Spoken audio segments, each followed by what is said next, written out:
अमेरिकी सीनेट के द्वारा खारिज किया गया डोनाल्ड ट्रंप से संबंधित ईरान के ऊपर लगाए गए जितने भी नवीनतम रिपोर्ट थे उन सारों को।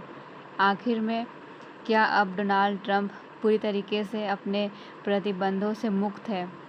सीनेट का समर्थन प्राप्त होते ही यहाँ पर डोनाल्ड ट्रंप एक ऐसी स्थिति में आ चुका है जहाँ अब उसे किसी भी तरह का अपने संसद से अनुमति लेना नहीं पड़ेगा और युद्ध संबंधी जो भी निर्णय है अब वो उसके लिए स्वतंत्र हो चुका है। क्या अब मिडिल ईस्ट में फिर से ईरान और अमेरिका के बीच युद्ध जो है वो अब शुरू हो सकता है? ऐसे ही कुछ ऐसे सवाल उत्पन्न हो सकते हैं ये सीनेट के द्वारा खारिज किए गए प्रस्तावों से। खबरों में देखा जाए तो अमेरिकी सीनेट ने ट्रंप की ईरान युद्ध संबंध जो शक्ति थी उन शक्तियों पर अंकुश लगाने का जो यहाँ पर एक नवीनतम जो प्रयास था उसे खारिज कर दिया गया है। आखिर में इसका यहाँ पर जो प्रयास था उसे खारिज करने का यहाँ पे उद्देश्य क्या है? जैसे कि देखा जाए तो अमेरिका जो है यहाँ पर लगातार ईरान से यहाँ पर युद्ध कर रहा है। इन दिनों अगर देखा जाए तो मिडिल ईस्ट में ईरान और अमेरिका और जितने भी यहाँ पर अमेरिकी सहयोग देश है जैसे कि इज़राइल, इन सारे देशों में लगभग जो है युद्ध जैसी स्थिति है और पूरा मिडिल ईस्ट यहाँ पर अशांति से यहाँ पे अभी फैला हुआ है। चारों तरफ महामारी, भूखमरी जैसी स्थिति पैदा होने की यहाँ पे संभावना अब आ चुकी है। लगातार यहाँ पर तेलों में वृद्धि देखी जा रही है। हॉर्मुज़ जलडमरू मध्य है, अब वहाँ पर भी प्रतिबंधों को फिर से सीमित करने पर या फिर प्रतिबंधों को अब लागू करने पर सवाल उठ रहे हैं। आखिर में क्या ये युद्ध अब शांत हो सकता है या फिर इस अमेरिकी सीनेट के द्वारा फिर से ये जो प्रस्ताव थे उसे खारिज करने से डोनाल्ड ट्रंप अब पूरे तरीके से यहाँ पे स्वतंत्र हो गया है। यहाँ पर देखा जाए तो कुछ ऐसे विरोधी सांसद भी हैं जो कि यहाँ पे ट्रंप पर सवाल उठा रहे हैं। अमेरिकी सीनेट जैसे कि यहाँ पर देखा जाए यूनाइटेड स्टेट्स सीनेट अमेरिका का एक सांसद है जिसमें ये सबसे ऊपरी सदन के रूप में स्थापित है। अमेरिका में 2 सांसद हैं जिसमें सबसे पहले ऊपरी सदन है जिसमें सीनेट शामिल है, उसके बाद फिर निचला सदन जिसके अंतर्गत हाउस का यहाँ पर जो रिप्रेजेंटेटिव है वो शामिल है। सीनेट की अगर मुख्य विशेषताओं के बारे में बात किया जाए, इसमें लगभग जो है वो 100 सदस्य होते हैं और हर राज्य में 2 सीनेट चुने जाते हैं जिसमें से इनका कार्यकाल 6 वर्ष का रहता है। सीनेट के अंतर्गत विदेशी नीति, रक्षा, युद्ध, अंतर्राष्ट्रीय समझौते, राष्ट्रपति की नियुक्ति, इन सारे भूमिकाओं के बारे में यहाँ पर बात किया जाता है। सीनेट का काम अगर देखा जाए तो युद्ध और सैन्य कार्रवाई पर नियंत्रण करना है। अमेरिकी संविधान के अनुसार युद्ध घोषणा करने का अधिकार कांग्रेस के पास है, केवल राष्ट्रपति के पास नहीं। इन दिनों अगर देखा जाए युद्ध का यहाँ पर जो बातें हो रही है अमेरिका और ईरान के बीच में, यहाँ पर युद्ध संबंधी जितने भी निर्णय हैं उसे राष्ट्रपति डोनाल्ड ट्रंप स्वयं लेते हैं। लेकिन यहाँ पर सवाल ये उठ रहा है कि आखिर में वे अपने संविधान का उल्लंघन कर रहे हैं क्योंकि युद्ध से संबंधित जो भी यहाँ पर निर्णय है उसे कांग्रेस और राष्ट्रपति दोनों को मिल करके यहाँ पर लिया जाना संविधान में निहित है। दूसरा यहाँ पे काम है सीनेट का राष्ट्रपति पर निगरानी रखना। सीनेट राष्ट्रपति की शक्तियों पर लोकतांत्रिक नियंत्रण रखती है। विदेश नीति और संधि संबंधी जो भी यहाँ पे कार्य है इसे यहाँ पे क्रियान्वित करना भी एक सीनेट का कार्य है। किसी भी बड़ी अंतर्राष्ट्रीय संधि को यहाँ पे मंजूरी देना, नियुक्ति की पुष्टि करना, जैसे जज, रक्षा मंत्री, विदेश मंत्री जैसे यहाँ पे जितने भी बड़े पद हैं इन सारे पदों को यहाँ पर नियुक्ति की पुष्टि करना भी एक सीनेट के अंतर्गत आता है। आखिर में ये विवाद क्या था जिससे यहाँ पर सीनेट को जो भी प्रस्ताव थे युद्ध संबंधी उसे खारिज करना पड़ा। जैसे कि राष्ट्रपति ने कांग्रेस की अनुमति के बिना युद्ध यहाँ पे किया था। अब यहाँ पर सवाल ये उठता है कि 1973 का जो वॉर पावर एक्ट था उसके अंतर्गत राष्ट्रपति बिना कांग्रेस की मंजूरी के लंबे समय तक युद्ध नहीं चला सकता है। लेकिन यहाँ पर देखा जाए तो इजराइल, ईरान और अमेरिका के बीच में युद्ध लगातार यहाँ पर बहुत ही लंबे समय से चलता आ रहा है। यहाँ पर वॉर पावर एक्ट जो है इसका उल्लंघन यहाँ पर किया जा रहा है।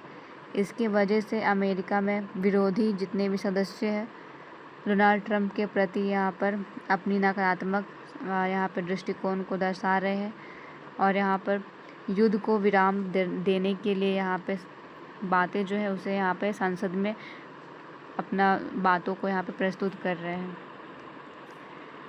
सांसदों ने यहाँ पे प्रस्ताव रखा है कि ट्रंप को ईरान पर आगे सैन्य कार्रवाई के लिए कांग्रेस से अनुमति यहाँ पे लेनी होगी, लेकिन सीनेट ने इसे खारिज कर दिया है।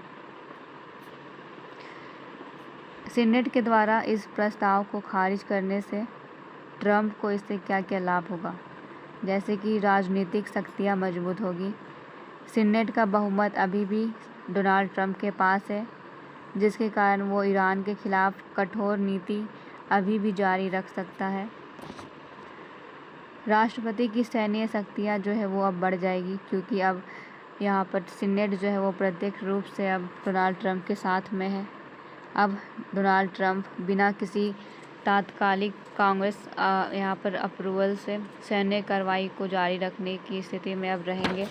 अब उन्हें किसी भी तरह का यहाँ पे कांग्रेस से अप्रूवल लेने की आवश्यकता नहीं पड़ेगी। लेकिन यहाँ पर विरोधी भावनाएं भी निहित हैं। खबरों में देखा जाए तो कुछ जितने भी रिपब्लिकन हैं सांसद सदस्य, उन्होंने यहाँ पे प्रस्ताव को समर्थन नहीं किया है। उन्होंने कहा था कि अमेरिका के जो डोनाल्ड ट्रंप है उन्हें अब युद्ध को यहाँ पर सीमित कर देना चाहिए। लेकिन अगर यहाँ पर देखा जाए तो ये युद्ध अब समाप्त होने के कगार पर नहीं है, क्योंकि डोनाल्ड ट्रंप को अब सीनेट की मंजूरी मिल गई है। अमेरिका के भीतर अब असंतोष यहाँ पे बढ़ सकता है, क्योंकि कुछ ऐसे रिपब्लिकन हैं जो कि डोनाल्ड ट्रंप के खिलाफ भी है। ईरान को इससे क्या क्या फ़ायदा होगा? अमेरिका के अंदर अगर देखा जाए तो अब विभाजन जैसी स्थिति आ चुकी है। कुछ लोग युद्ध से यहाँ पर अपना संबंध जो है उसे छुड़वाना चाहते हैं, कुछ लोग चाहते हैं युद्ध को अब जारी रखा जाए। इस बीच में दो लोगों का मतभेद सामने आता है और विभाजन की स्थिति पैदा होती है। अमेरिका के अंदर पूरी तरीके से लोग एकजुट नहीं हैं। ट्रंप की जो युद्ध नीति है उस पर भी लोग अब सवाल उठा रहे हैं। इससे अब ईरान को ये फ़ायदा होगा कि वो इस परिस्थिति का फ़ायदा उठा करके अमेरिका के अपनी जो भी यहाँ पे संरचना है, आधारभूत संरचना, उस पर सवाल खड़े कर सकता है। वैश्विक स्तर पर वो अमेरिका के छवि को ख़राब कर सकता है। अंतर्राष्ट्रीय सहानुभूति। इजराइल यहाँ पर देखा जाए अमेरिका के साथ में ईरान से लगातार युद्ध कर रहा था। अब ईरान का यहाँ पर इन मुद्दों से एक सही मार्ग खुलता है, जहाँ अब वो यूरोप और जितने भी देश हैं उन सारे देशों से अब वो अपनी रक्षा का, अपने प्रति यहाँ पे नरम रुख का सहानुभूति मांग सकता है। कूटनीतिक अवसर। इन खबरों के हिसाब से अब ईरान के जो राष्ट्रपति है वो अब अपना कूटनीतिक प्रयास यहाँ पे रच सकते हैं, जिसके अंतर्गत वो ट्रंप की जो भी व्यक्तिगत नीति है उसमें अब पूरे जितने भी अमेरिका के सदस्य हैं उनका यहाँ पे भागीदारी ना होना एक कूटनीति का सवाल यहाँ पे खड़ा कर सकता है। अमेरिका को इस फैसले से नुकसान भी हो सकता है, जैसे कि उसकी लोकतांत्रिक संस्थाओं पर सवाल उठ सकते हैं। अमेरिका लगातार यहाँ पर अपनी लोकतांत्रिक संस्थाओं पर यहाँ पे अपना अलग ही रुख दिखाता है। वो एक ऐसा ढांचा लोगों को दिखाता है जिससे कि उसकी लोकतांत्रिक व्यवस्था बिल्कुल यहाँ पे सही है पूरे लोग एकजुट हैं। लेकिन ये खबर आंतरिक जो यहाँ पे मतभेद है उसे दर्शाता है, जहाँ लोकतांत्रिक रूप से लोग एक दूसरे से अभी सहमत नहीं हैं। लंबा युद्ध और आर्थिक दबाव जैसी स्थिति अब पैदा हो सकती है। सीनेट के इस प्रस्ताव को खारिज करने से डोनाल्ड ट्रंप फिर से अपनी युद्ध को जारी रखेगा और फिर उनके ऊपर आर्थिक दबाव भी आ सकती है। सैन्य और राजनीतिक जोखिम पैदा हो सकता है। युद्ध के शुरुआत होने से ही सैन्य और राजनीतिक जो स्थिति है इसमें प्रभाव देखने को मिलेगा। वैश्विक छवि को यहाँ पे नुकसान हो सकता है, जहाँ अमेरिका अपने एकता को पूरे विश्व स्तर पर लोगों के समक्ष रखता था, अपनी शक्तिशाली शक्ति के रूप में संबोधित करता था। अब उसकी इस शक्ति को तोड़ने का यहाँ पर ईरान को एक अवसर मिल गया है। वो अब इस समझौते के तहत वैश्विक छवि को नुकसान पहुंचा सकता है।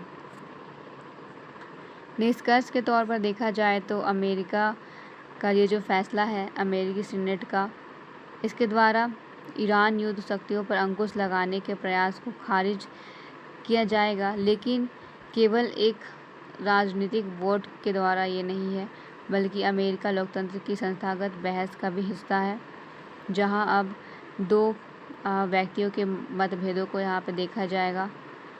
एक तरफ लोकतंत्र की यहाँ पर मुद्दों की बात की जा रही है, दूसरी तरफ डोनाल्ड ट्रंप के द्वारा लिए गए फैसलों की, जहां एक तरफ लोग अपना जो ये युद्ध है उस पर लगाम लगाने को लेकर के प्रस्ताव पारित कर रहे हैं। दूसरी तरफ अमेरिका के जो डोनाल्ड ट्रंप है वो युद्ध को अभी भी जारी रखना चाहते हैं।